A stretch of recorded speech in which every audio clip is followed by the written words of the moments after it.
Gran Canaria nu a fost doar despre plaje perfecte, soare, ocean și vreme bună.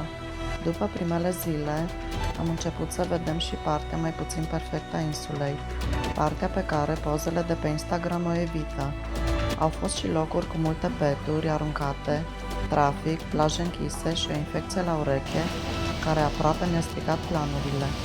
Totuși, excursia asta a rămas memorabilă, pentru că, printre toate lucrurile imperfecte, am găsit oameni, momente și locuri pe care nu le poți planifica, oameni incredibil de calzi și momente care ne-au rămas în minte mai mult decât orice plajă.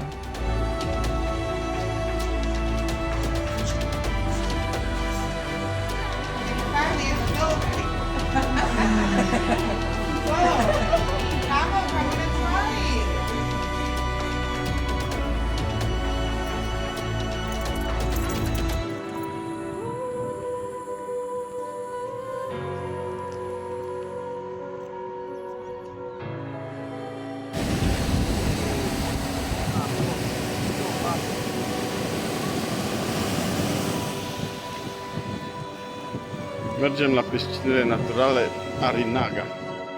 În zilele următoare am început să explorăm și alte colțuri ale insulei, piscine naturale, plaje sălbatice și câteva sate montane de poveste. Voiam să descoperim insula dincolo de zonele turistice.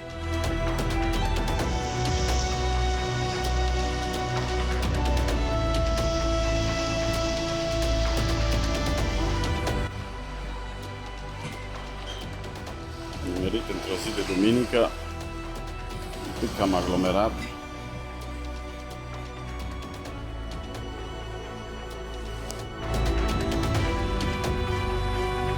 Decorațiuni tare interesante. Ceva pescar, casă mai veche.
Am venit în Puerto de Mogan, 990 de metri până la plajă. Parcările gratuite sunt cele cu chenar alb, cele cu albastru se plătesc. Am vrut să parcăm mai în centru, acolo e interzis, e doar pentru localnici care au autorizație pe bord. În Playa de Mogan am găsit exact atmosfera aia relaxată pentru care lumea fuge iarna în Canare, pensionari jucând pe tank, terase la soare, lume fără grabă, fără stres. Și da, încă ni se pare fascinant că în noiembrie oamenii stau la plajă în timp ce acasă începea frigul. Lumea joacă pe tank, jocul cu bilele.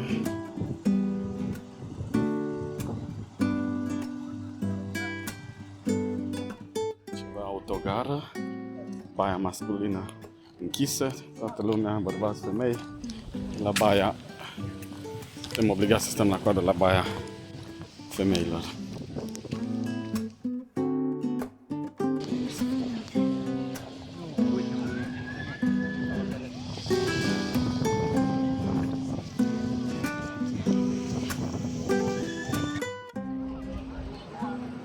Nu se fumează pe plajă. Playa de Mogan.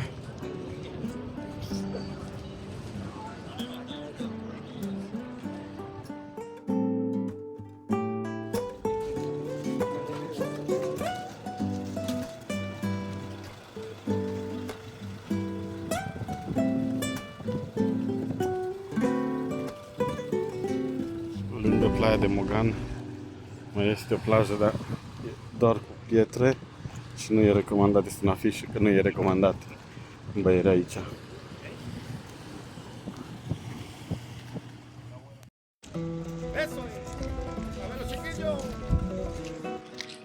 Și aici e mica Veneție din Gran Canaria, Puerto de Mogan. Să mergem mai târziu pe acolo.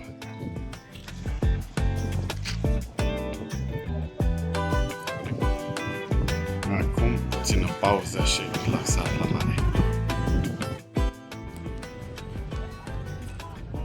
Plajă controlată de garda civilă și de aici prețurile la șezlong, umbrelă și pat dublu balinez.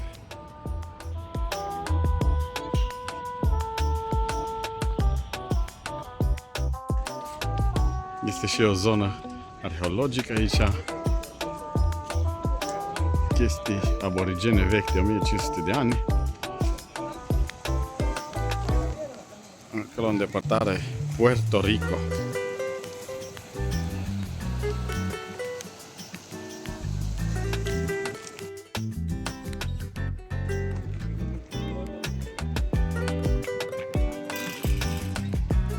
Ora 5 după masa, final de noiembrie, pe plaja Playa de Mogan.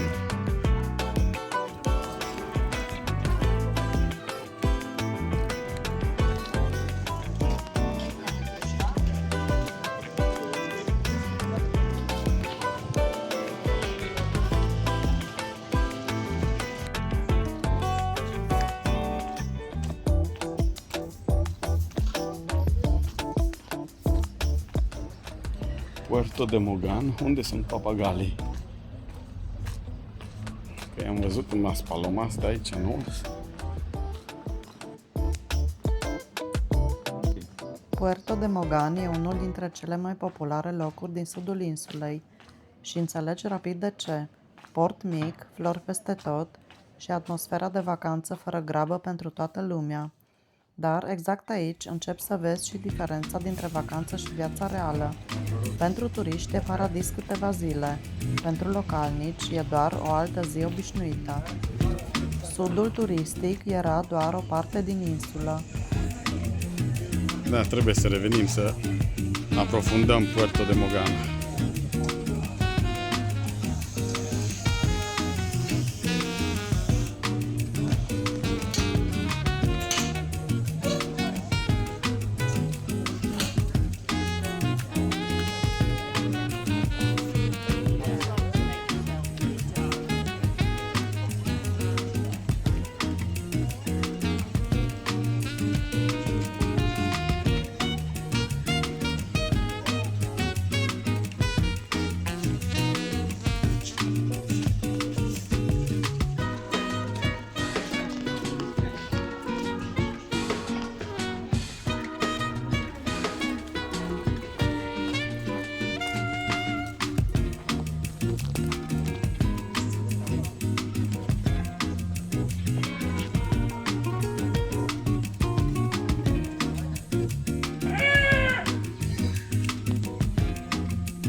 M-am mușcat de mână.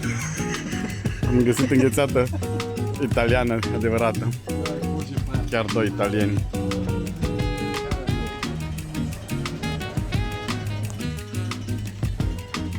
Mâncare chinezească astăzi.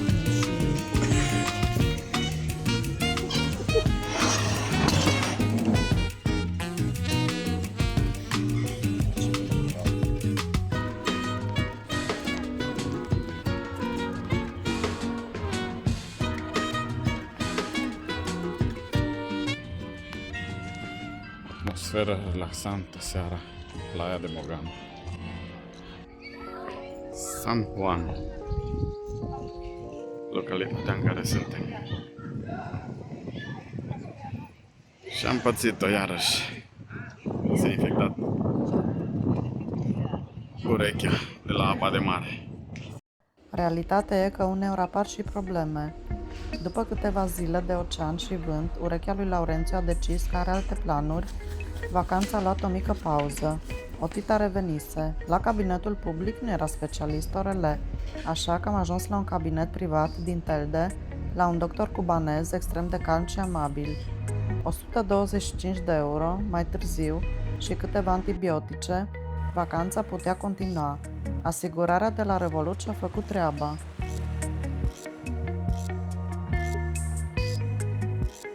Și exact când ne obișnuiam cu ritmul călătoriei,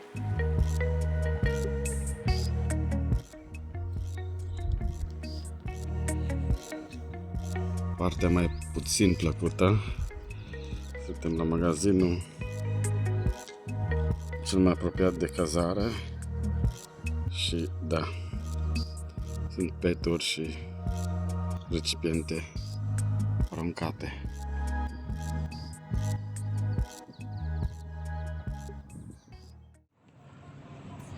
Am venit în Arucas după ce am fost la doctor.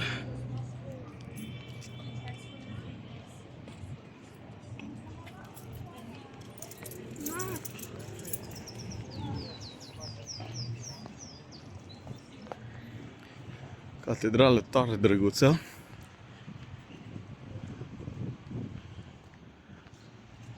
în nordul insulei, atmosfera se schimbă un pic. Biserica San Juan din Arucas.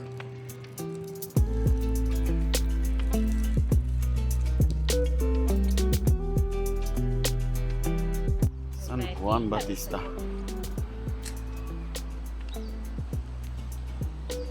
În zona montană.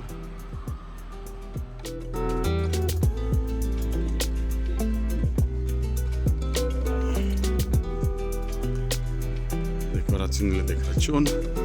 Un pic ciudat să vezi decorațiunile de Crăciun și să fii în tricou și în pantaloni scurți. Da, super arhitectură, stil gotic.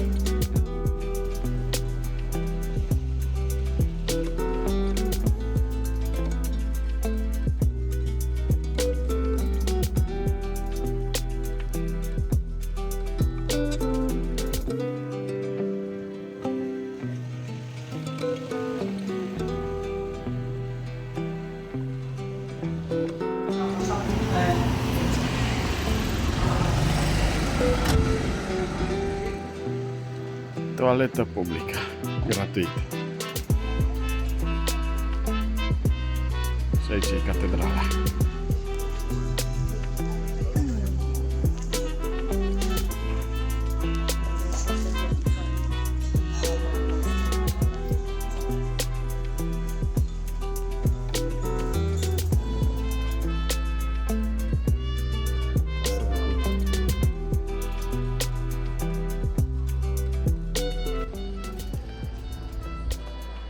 Aici ar fi Casa de Cultură.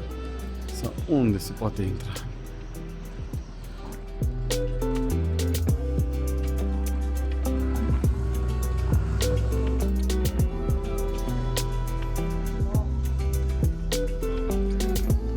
Na, că iar prindem cum bat clopotele.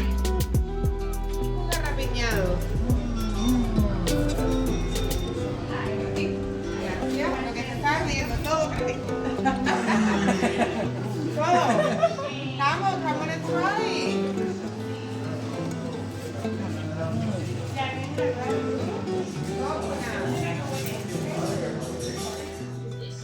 Cine ghicește cum îi spune la Suzeta?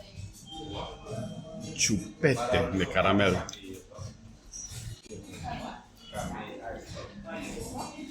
Caramele pietre.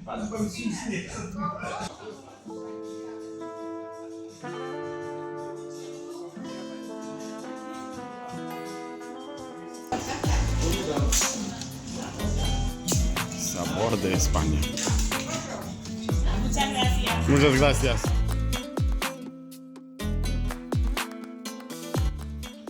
lo pongo en mi vlog de YouTube. Ah, vale, perfecto. ¿De acuerdo? Muy bien. Gracias. Gracias. Să simt migdalele în asta, cu cremă catalană. Și are un gust între și are ceva ascuns, nu știu. Nucșoară. Nucșoară ce are ascuns? Ai mai bun decât asta. Faci selfie, pui telefonul și te dă aici un băiețel care pot intra la noi în poze. Și Arucas împotriva macismului, violenței maciste, violenței masculine. Cine nu știe, în Spania e o problemă reală cu violența domestică.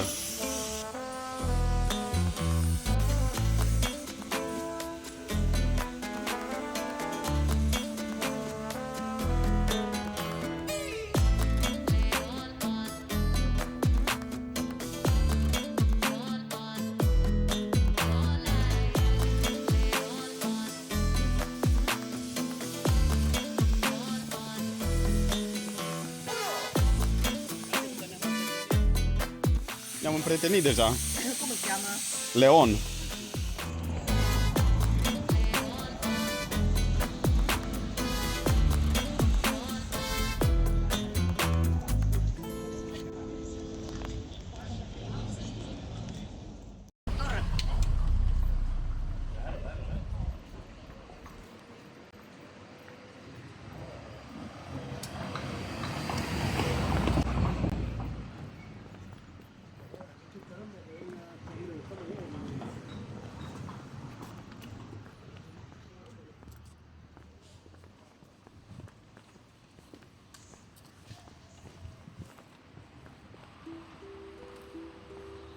Pomul de Drago, Dracaina Draco.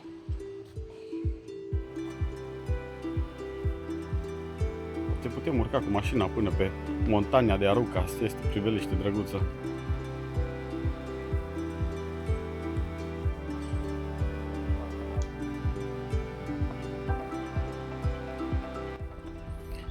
Pomul dragonului, cred că așa se traduce.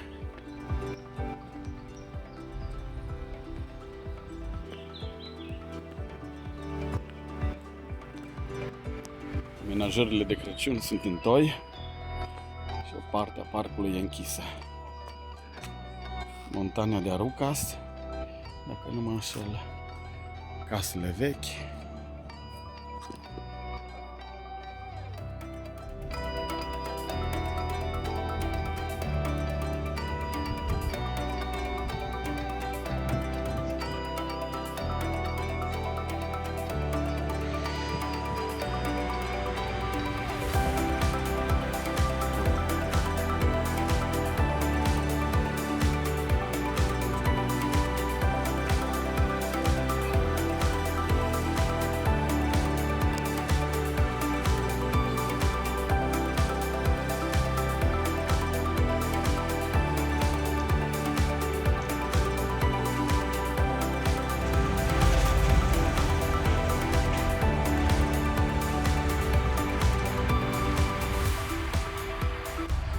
Are așa un aer latin orașul ăsta. Deci că ești în America de Sud. În 1925 venea lumea la fântână, caii și cu butoaiele.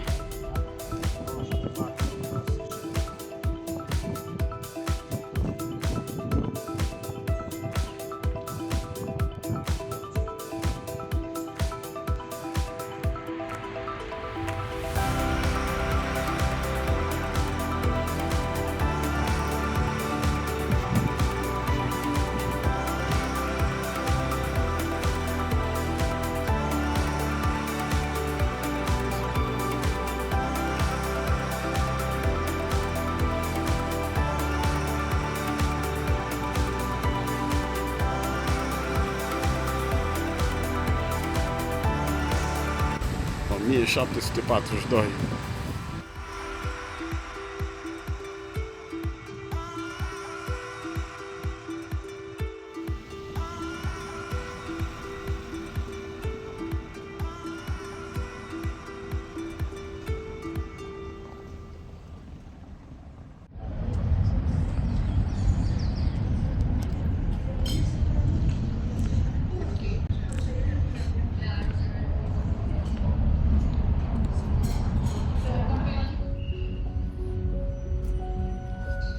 de odihnă.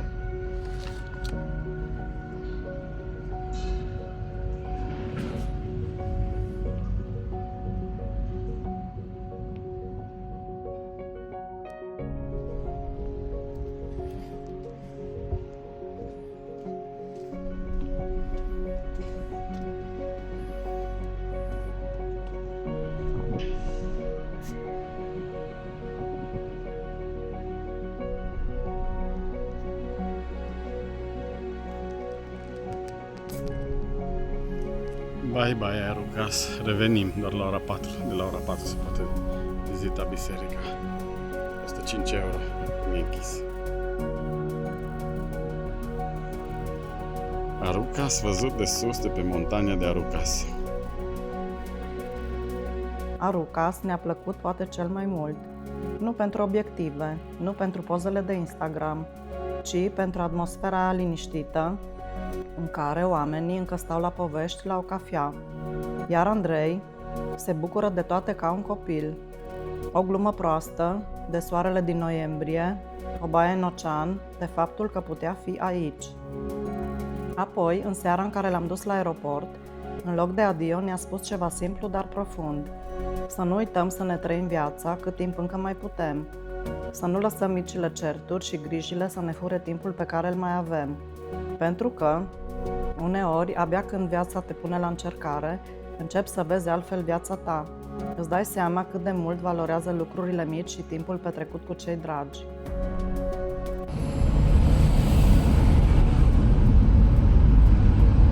Trafic la ora 7 fără 10 pe drumul de la aeroport spre Las Palmas de Gran Canaria. Și nu-i prima seară în care vedem ambuteajul ăsta. Am lăsat pe amicul nostru Andrei la aeroport și acum noi suntem în ambuteaj. Dar se merge totuși.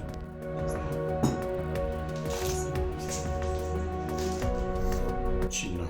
Laura bea sangria, eu apă plată și antibiotice.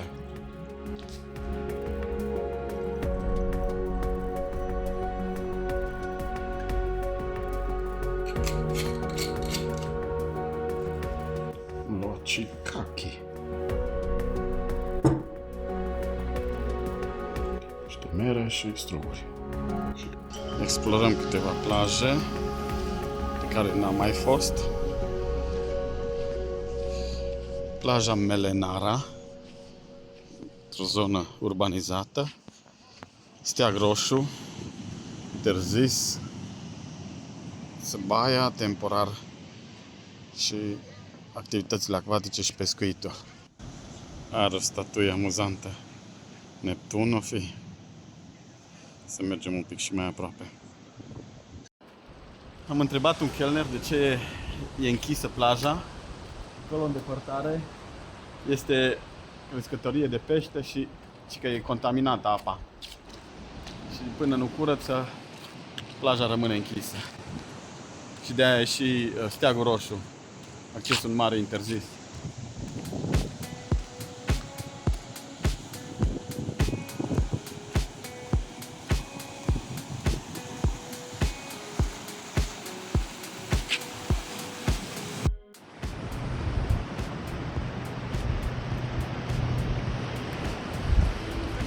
Acolo. Neptun cu sulița.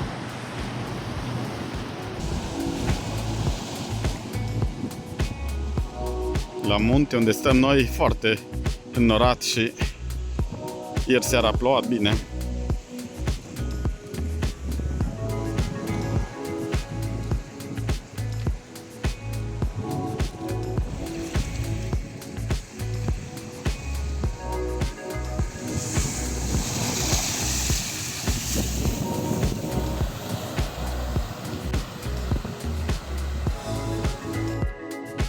Piatră vulcanică, folosesc la construcții, de tot. Drăguță, frumoasă plaja, liniștită, doar că e închisă. Un fapt interesant, plaja Melenara e pe aceeași latitudine, pe aceeași paralelă cu muntele Everest. Ce chestii! Interesant. Și Nu este soarele. La malul mării e soare, în interiorul insulei e norat.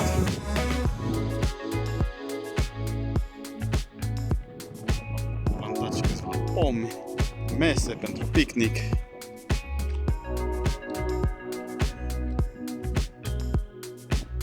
Gran Canaria nu este tot timpul perfectă și poate tocmai asta ne-a plăcut. Am găsit locuri superbe, dar și plastic aruncat și trafic. Nu toate plajele pe care am vrut să le vedem au fost deschise. Nu toate planurile au ieșit cum ne-am imaginat și am avut și zile mai puțin bune. Dar, printre toate astea, exact asta rămâne din călătoriile astea. Nu locurile perfecte, nu plajele, nu pozele, ci oamenii și prezentul, cum le-ai simțit toate acolo. Și sentimentul că viața trebuie trăită acum, nu mai târziu. În episodul următor continuăm explorarea Gran Canariei și urcăm spre partea montană mai puțin cunoscută a insulei. Spaniolii au polar pe ei, de frig. Pentru noi 20 de grade e perfect. Și se observă aici lava întărită la erupțiile vulcanice.